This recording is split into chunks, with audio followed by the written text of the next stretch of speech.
Assalamualaikum warahmatullahi wabarakatuh. Alhamdulillahirabbil alamin wassalatu wassalamu ala asyrafil anbiya'i wal mursalin wa ala alihi wasahbihi ajmain. Alhamdulillah, apa khabar semua ya? Bertemu lagi kita di dalam audio siar Akademi Dr. Han membawakan Keramat Hamka edisi khas Ramadan. Dan ini adalah siri yang ketiga.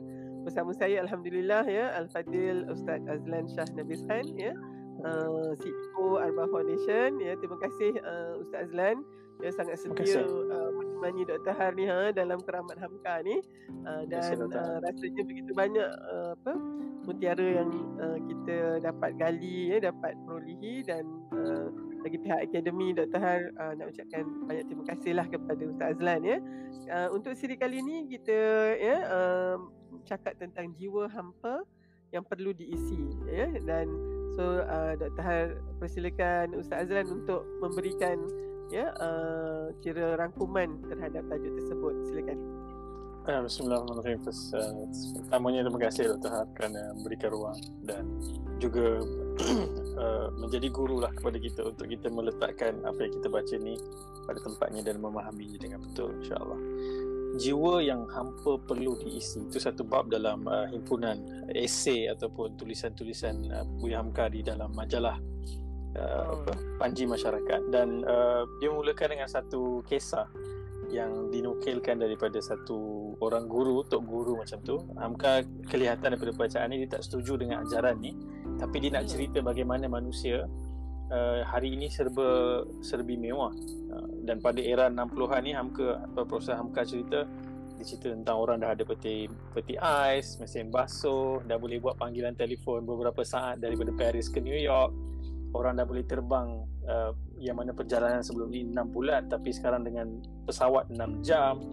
Dan kalau Profesor Hamka tengok hari ni macam ni kita boleh buat video call apa semua ni, mesti dia akan macam wow, lagi dahsyat. Dan dia cerita dalam semua kekayaan material dan kesenangan hidup yang luar biasa. Sebenarnya memang manusia tak pernah imagine satu hidup yang serba mudah seperti hari ini. Dan kita cuba gali balik ke sejarah ke belakang, kita rasa macam bagaimana agaknya kalau mereka diberikan preview hidup ni. Sebab tu ada seorang guru saya ni pernah sebut dalam kelas dia kata, kalau para sahabat dia bangun, dia tengok, dia barangkali kata ini syurga ke? Apa yang kita hidup hari ni apa benda kita nak tekan beberapa button makanan sampai apa semua ni macam gambaran syurga. Tapi Hamka menceritakan bahawa manusia sampai ke puncak kemajuan hidup dengan teknologi, dengan segala macam perkembangan ilmu dan sains, tapi dia kaya, dia kata, perkataan dia disebut dia kaya dari sudut material tapi dia miskin dari sudut kerohanian dan budi. So sehingga manusia, bahkan hari ni pun saya membaca buku-buku yang tentang mengkaji psikologi dan self-help ni, kita lihat memang ada satu krisis yang macam pandemik juga. Manusia ramai yang bunuh diri, yang into drugs, ambil dadah, dan sebab ramai yang tak dapat menjawab soalan asas kepada soul searching. Kenapa aku ada di sini? Apa purpose hidup aku? So mereka mula hunt, memburu apa ajaran-ajaran yang ada yang boleh memberikan. Dan antara yang berkembang pesat di barat sekarang ni, di samping Islam, contoh adalah Buddhism ataupun teknik-teknik meditate dan sebagainya, yang cuba nak bagi rasa satu pengisian kepada jiwa yang kosong. So Hamka cerita dalam kisah ni, pada zaman itu lagi orang datang ramai daripada London, daripada negara-negara Eropah datang ke Indonesia pada bulan Ramadan untuk daftar masuk ke pondok-pondok. Mungkin ni peluang yang bisnes yang masa tu laris untuk ustaz-ustaz ni masa tu. Yang mana mereka duduk 30 hari di situ, dan ustaz ni akan bimbing mereka berpuasa dan ikut pergi sembahyang tarawih. Tapi dia tidak Muslim lah, tidak Muslim.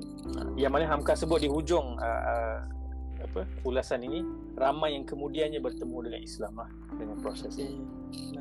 Yang mana bila dia, sebab kenapa mereka datang, bila ditanya mereka sebut, kami mencari sesuatu yang boleh mengisi kekosongan yang ada dalam diri kami. Dia jadi macam spiritual tourism pula ke?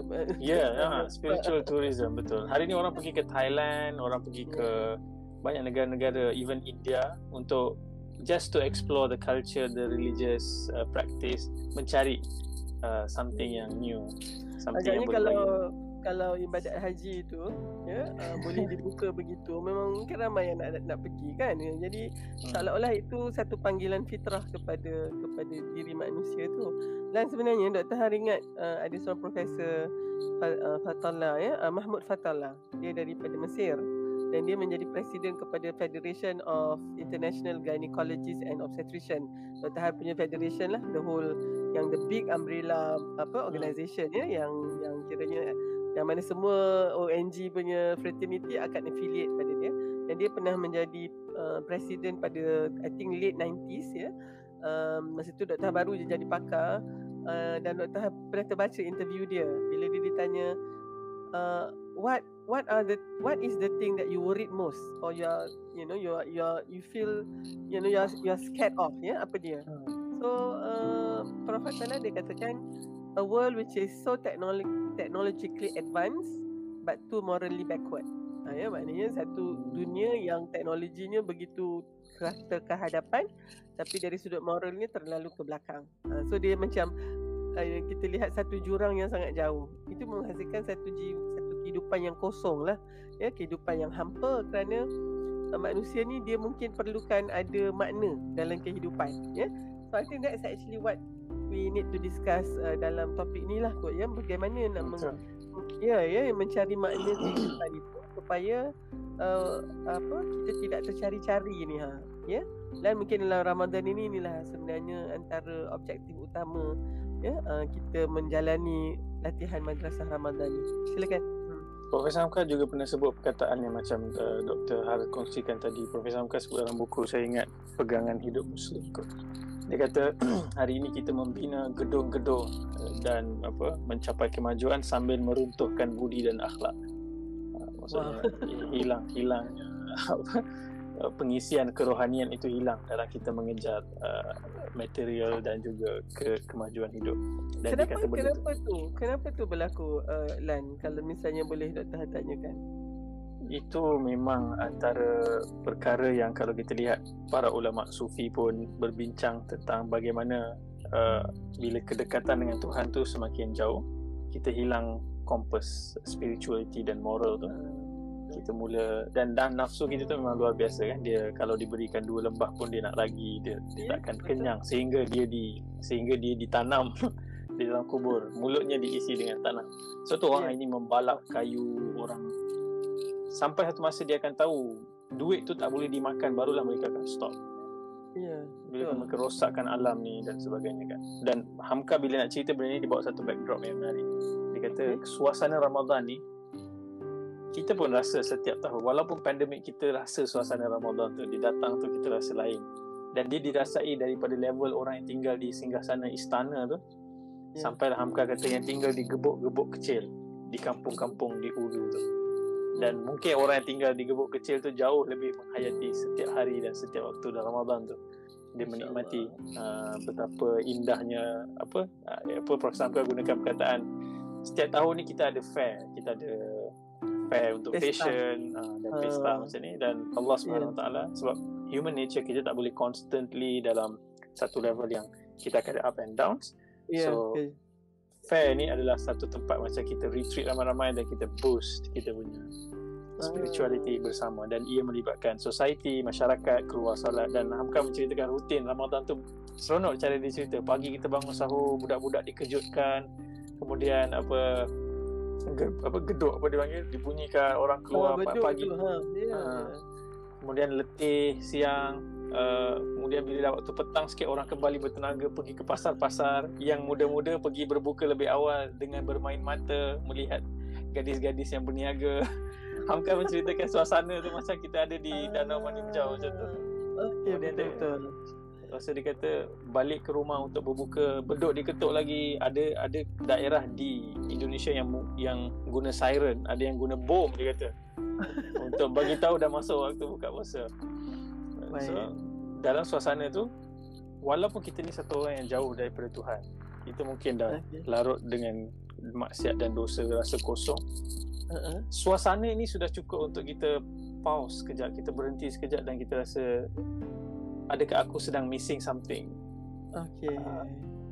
Kenapa orang ni begitu seronok meraikan. Dan kalau kita lihat iklan-iklan yang ada hari ini pun menggambarkan raya di mana pun, di kota-kota di besar dunia ni, di Mesir ke, di Kairo, di Istanbul, yang kita lihat tu suasana Ramadan tu adalah membahagiakan, colourful, sangat macam-macam. Satu suasana hidup. So di luarannya itu hidup, dan bila dia menghayati apa yang diajarkan Tuhan dan dituntut dalam Ramadan ni, dia akan menghidupkan apa yang ada di dalam, dengan solatnya, dengan zikirnya, dengan doanya. Dan Profesor Hamka bila dia menceritakan tentang hal ini, dia membawa contoh bahawa manusia ni bila dia dah mula jumpa, dia sebenarnya nak rujuk kepada ajaran ni macam ajaran yang tidak baik ni, sebab dia kata orang Islam ramai juga hari ni dia dah ada dah benda yang menghidupkan hati dia, Qurannya, zikir doanya dan sebagainya, tapi dia pula kemudian pergi cari apa yang ada di luar untuk dia mengisi diri dia. So hari ni berlaku di Malaysia pun ada selebriti tertentu buat ajaran-ajaran tertentu, teknik-teknik, walaupun digunakan nama agama, doa ke, magnet rezeki ke apa, tapi kita jadi bingung kenapa orang yang membesar dalam keadaan Islam, pengajian agama itu dekat dengan dia pun mungkin pernah pergi sekolah agama, tapi ada missing link, yang mana rupanya mungkin kelihatan agama, perkataannya mungkin dipandai ucap, tapi ada benda yang tak masuk ke dalam diri. So Ramadan ni adalah opportunity, tak kira siapa pun dia mungkin pernah buat apa pun dosa, ataupun dia berada dalam apa pun jenis bid'ah dan kesesatan yang mungkin dia pernah terpengaruh dan dia stuck dalam tu kan. Tapi Quran ni syahrul Ramadan alladhi unzila fihi al-Quran. Quran ni adalah tali antara hamba dengan Tuhan. So sebab tu para ulama sebut, bahkan menjadi tradisi ulama di pelbagai dunia Islam, pada bulan Ramadan mereka fokus hanya kepada Quran. Sebab mereka percaya Quran ni syifa, Quran ni huda, Quran ni apa yang akan menyentuh hati dan mengubah terus pandangan hidup tadi tu, dan mengubah terus kepribadian manusia. Dato' Hamka bila bawa cerita ni, dia bawa di hujung tu nanti dia akan cerita mereka akan melanjutkan perjalanan ke tempat an-nafsul mutmainnah, jiwa yang tenteram. Itulah Islam. Bila manusia mencari, dia akan sampai ke situ. Dia sampai level mutmainnah tu, dia akan sampai pada ketika dia berjumpa dengan Islam. Waktu baca ni saya rasa Allah, kita dapat dengan mudah, percuma, tak ada perjuangan apa pun. Jadi mesti lahir-lahir pun dah Islam, alhamdulillah. So itu satu gambaran yang diberikan lah. So kemungkinan kita selalu tak menghargai apa yang kita ada, dan mungkin Dr. Han punya input inilah untuk mengisi jiwa yang kosong itu, kita kena mencari jawapan kepada 6 soalan soul searching ni, soalan asas yang kita kena tanyakan pada diri kita. Siapa saya? Siapa ciptakan saya? Dari mana saya datang sebelum saya di dunia ini? Apakah tujuan penciptaan saya? Yang keempat. Kelima, apa sebenarnya tugasan khas tu yang kena saya buat, dan akhir sekali ke mana saya akan pergi selepas saya tiada nanti, selepas saya meninggal ni, ke mana saya pergi. Sebenarnya soalan ni kan soalan asas yang akan ditanyakan oleh anak-anak remaja kalau tengokkan pada usia baligh dia. Tapi sebab kita ni macam Lan kata kan, daripada tadika Islam, lepas tu sekolah rendah Islam, benda ni semua kita dah macam ada jawapan dia. Dan apabila kita tidak tuntut untuk memberikan perhatian khas, maka dia jadi macam satu yang kita dah tahu. So mungkin yang untuk wrapping up ni kan, mari kita ambil perhatian khususnya pada mak ayah yang ada anak-anak pada usia ini. Kita kena engage mereka untuk ada perbincangan ini, conversation ini. Dan bulan Ramadan ini agaknya yang paling sesuai kan Lan, masa tengah tunggu-tunggu nak berbuka tu, selepas kita berdoa tu agaknya satu hari satu soalan kita jawab dengan anak-anak tu sambil ada makanan tu kan. Siapa kita kan? Adakah kita hanya manusia yang kerjanya nak makan saja? Adakah hidup untuk makan ke makan untuk hidup? Itu pun boleh dah kita bincangkan Itu untuk menjawab soalan-soalan yang lain. So insya-Allah Lan, mudah-mudahan itulah yang dapat kita rangkumkan dan mudah-mudahan di akhir pesta bulan Ramadan ini jiwa kita akan menjadi jiwa yang penuh dan kita juga kena ambil cakna lah. Mungkin ada rakan-rakan kita yang masih lagi struggling ni yang perlu kita selalu ingat semua orang okey saja tapi ramai sebenarnya dan harapkan juga untuk siapa yang merasakan jiwanya macam it's always half full ataupun half empty, mana-manalah tapi tak pernah penuh ni, mungkin kena juga apa kata reach out, dan mudah-mudahan kita dapat sama-sama membantu sementara ada lagi tersisa Ramadan ini. Sebab Ramadan tahun depan wallahu alam kita boleh jumpa atau tidak kan. Dan itu antaranya kita buat akademi ataupun kita buat audio siar ni, manalah tahu kalau usia Dr. Har dan tak sampai pula Ramadan tahun depan. Paling tidak benda ni ada di YouTube atau di mana-mana untuk selagi mana ianya dapat memberi manfaat. Itulah caranya kita hidup dalam konteks melebihi daripada usia kita. Itu pun Rabbana taqabbal minna. Semoga Allah terima daripada kita. InsyaAllah.